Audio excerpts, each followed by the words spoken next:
En otro país consultamos a la diputada nacional Graciela Landricini, diputada nacional por el Frente de Todos, oriunda de Chipoleti. Queremos charlar un poco sobre sus recientes expresiones públicas en distintos medios de comunicación y en las redes sociales. Ha dicho que el candidato de Juntos Somos Río Negro a diputado nacional, Agustín Domingo, quien fuera ministro de Economía durante muchos años del gobierno de Alberto Beretilnec, y después estuvo en la primera partecita de la gestión de Arabella Carreras, y hasta que dicen que fue expulsado, pero después fue como abrazado de nuevo por Alberto Beretilnec, y hoy ese es su candidato, digamos, al Congreso de la Nación.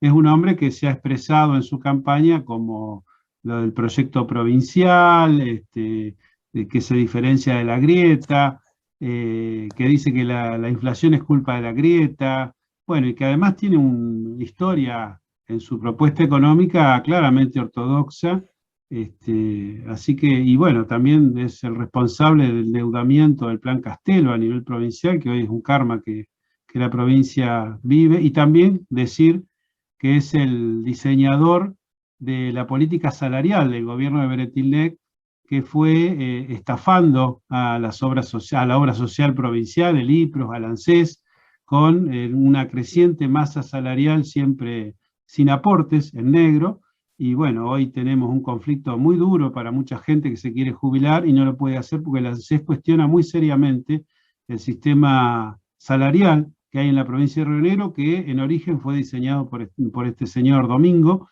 y que la provincia, que la gobernación actual continúa. Graciela, ¿por qué dijiste vos que Agustín Domingo es un buen alumno de Macri? Bueno, yo estuve, por supuesto, analizando desde lo económico y lo político las declaraciones del candidato de Juntos Somos Río Negro, contador Agustín Domingo, y veo en su esquema de pensamiento varias cosas juntas, ¿no? Por un lado, una mirada contable, le preocupan los costos de la seguridad social, le preocupan los costos de los subsidios. Yo quisiera preguntarle a Domingo de qué subsidios está hablando, porque en realidad en los subsidios hay subsidios y planes sociales para la vida de las familias, sobre todo en tiempos de pandemia o de crisis económica y del empleo, como fue salir del esquema económico financiero monetarista y especulativo del 2016 al 19, ¿cómo hacíamos si no sacábamos una ley de solidaridad y emergencia para la seguridad social y la protección de las familias, ¿no? Si no aumentábamos los planes que tienen que ver con la asignación universal por hijo y embarazo, y si el ministro Arroyo no definía las tarjetas alimentarias, o el plan Alimento para Todos, ¿verdad? En ese momento dramático del 2018 al 19, y sobre todo desde el 12 de agosto de las primarias, en que el barco se fue hundiendo raudamente y hubo que salir a resolver en la emergencia. En segundo lugar, le quiero preguntar a Domingo si él cómo califica la palabra subsidios, porque subsidios en el presupuesto nacional hay a la energía, hay al transporte público. En el 2021, y ya venía de antes, se ha venido subsidiando para la producción de gas en la época de Macri, la resolución 46 del 2017 de la Secretaría de Energía le puso las tarifas a $7.50 el millón de BTU, con la que Techin, a través de Tecpetrol, se hizo, digamos, grandes excedentes financieros una para enorme la agosto. obra de los 2.000 millones de dólares que puso para Fortín de Piedra. Claro. Y fue la más beneficiada de ese proceso, con algunas otras internacionales, y no YPF, justamente. Y Domingo ese ahí no no fue la dijo mano nada, de ese negra. subsidio no dijo nada, No, él era el claro, ministro de el gas Economía de en la el mundo provincia, no dijo valía nada, 2, ¿no? 3 dólares el millón de BTU y Macri, a través de Aranguren, lo puso a 7,50, Exacto. que en 5 años iba a bajar 50 centavos de dólar. No llegaron a terminar la ejecución de eso por la crisis y después la pandemia, y recién el gobierno nacional ahora está cumpliendo con esas obligaciones del pago de lo adeudado de la resolución 46, y el subsidio a la energía, los gastos de subsidio energético, subieron en los 7 meses del 2021 hasta el 31 de julio casi el 60%. Con lo cual, también lo quiero contrastar con los subsidios a la familia porque no subieron en el mismo porcentaje. Y justamente cuando los alimentos a nivel internacional, junto con las materias primas, subieron en valores escandalosos, en el país también. Y claro que hay que subir un bono de 5.000 a 8.000 o una asignación, si básicamente va a la alimentación. Y son los Graciela, rubros que más aumentaron en la canasta claro. familiar. Graciela, Domingo dice que la gente descree de la política, pero que tiene ganas de ir a votar. Es una contradicción espantosa su discurso, pero él pivotea en esto o juega con esta idea de la antipolítica, de que la gente no cree en los políticos y que ahí entraría su discurso del provincialismo que se hace ajeno de la grieta que hay entre el macrismo y el peronismo. ¿Qué pensás de eso? Mira, yo defiendo la política, porque el mercado asigna los recursos según la demanda efectiva, y la demanda efectiva es quien tiene dinero en el bolsillo puede comprar, quien no hace una asignación por equidad, por defensa de la vida. El mercado no, digamos, el Estado tiene que regular el funcionamiento del mercado, fijando prioridades sociales, existenciales de una nación y de una sociedad. El Estado tiene que estar para limitar los abusos, como es el caso de las tarifas de servicios públicos que puso en marcha Aranguren en el 2016 y dejaron a la gente común exhausta entre pagar los servicios o comer o comprar un medicamento o pagar el alquiler. Entonces, la política es eso, es trabajar desde los ámbitos públicos, desde los ámbitos estatales, desde los ministerios, desde las agencias, desde las secretarías de Estado, para buscar las mejores soluciones en un equilibrio social y además reconociendo que la historia pesa. Si venimos de una destrucción, tenemos que reconstruir.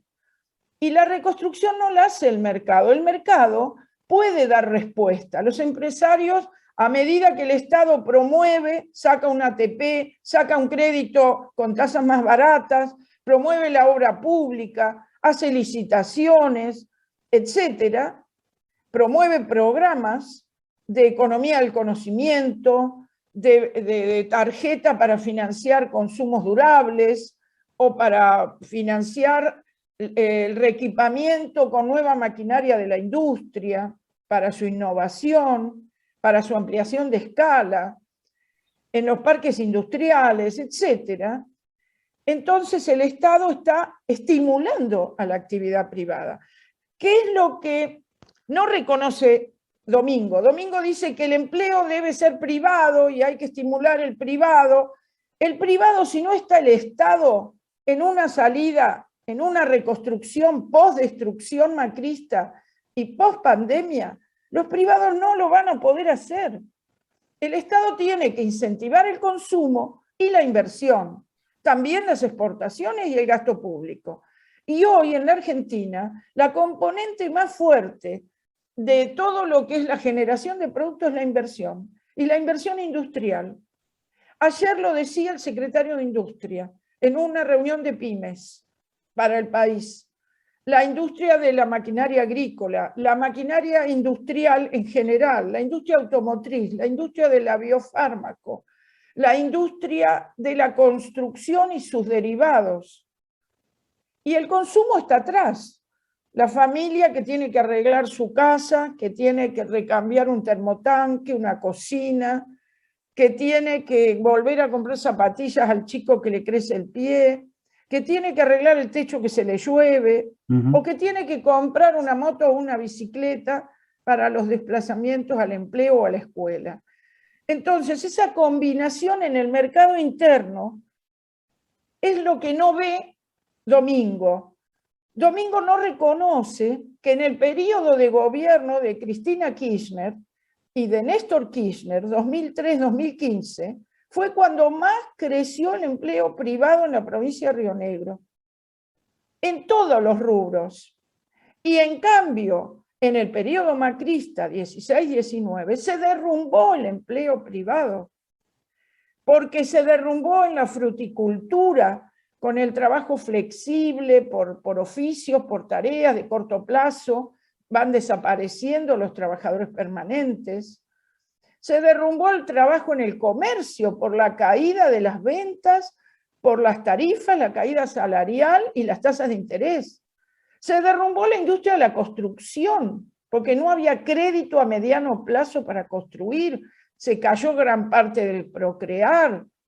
Se cayeron hasta los subsidios más necesarios para la compra de medicamentos que impulsan también el empleo privado en la producción, o para los alimentos.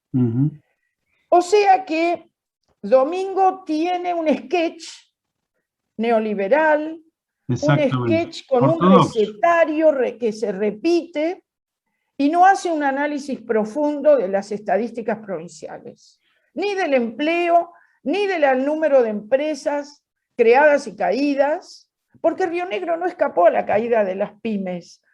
El cartel que estuvo en el Congreso, Ni una pyme menos, demostraba que se caían las micro y pequeñas empresas en todo el país, y las políticas de Domingo no salvaron a ninguna. A nadie.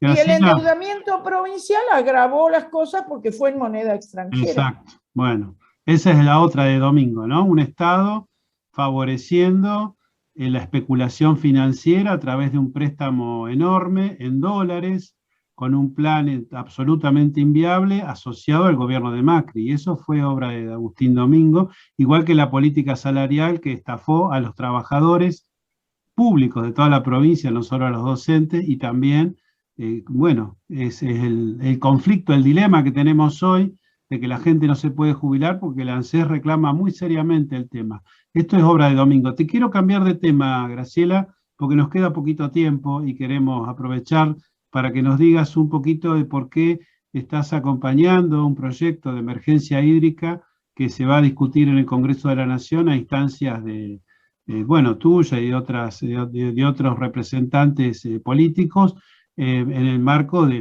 la terrible sequía que vivimos en la región, que es continental, pero que aquí nos va a afectar porque nosotros, bueno, tenemos en la provincia las fuentes de agua muy importantes de la Patagonia, pero también necesitamos de ese agua para la vida, para el trabajo y la producción, y que, bueno, que no se utilice para erogar mucha energía para otros lugares, que no se utilice en la degradación ambiental como otras formas de uso que tiene, y por eso queríamos que nos comentaras en qué consiste este planteo que están haciendo en relación a la emergencia hídrica.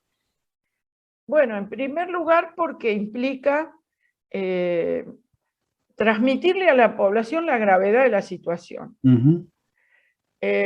Analizar con seriedad lo que viene ocurriendo a partir del progresivo cambio climático que nos va trayendo las novedades de incendios, como pasó ayer en Córdoba, en pleno invierno, nos va trayendo las sequías en las áreas productivas y nos va trayendo problemas en el abastecimiento energético.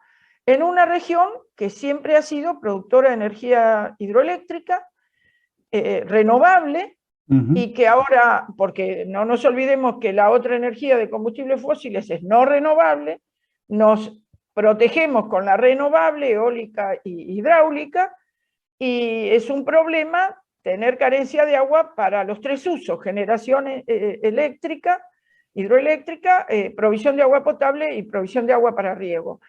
Y para nosotros, garantizar el agua de riego es garantizar todo el ciclo productivo de la fruta y horticultura, en el caso del sistema del Alto Valle, que la emergencia lo que muestra también es que desnuda los problemas que tiene la red, los problemas que tienen los canales de riego y drenaje. Porque al haber estiaje, al haber pérdida de caudal, quedan, por un lado, los desechos, los elementos que contaminan, por otro lado queda la lama, o sea, la vegetación que crece al interior de los canales, que los fisura, que hace tener pérdida en la eficiencia del riego, eso hace elevar la capa freática, y todo eso complica el propio funcionamiento del sistema de riego y drenaje y del sistema productivo, porque hay áreas que se salinizan, claro, y áreas que quedan secas. Entonces, se necesitan obras de impermeabilización, se necesitan proyectos sobre la infraestructura de riego y drenaje, pero también se necesita rediscutir la sustentabilidad del sistema productivo. ¿Cuáles son los usos? La fruticultura, por su intensidad, necesita más agua que producir pasto, que es más extensivo. Pero también ahora se está diversificando, incorporando la ganadería bajo riego, los feedlots con la fruticultura y la horticultura. Hay que reprogramar.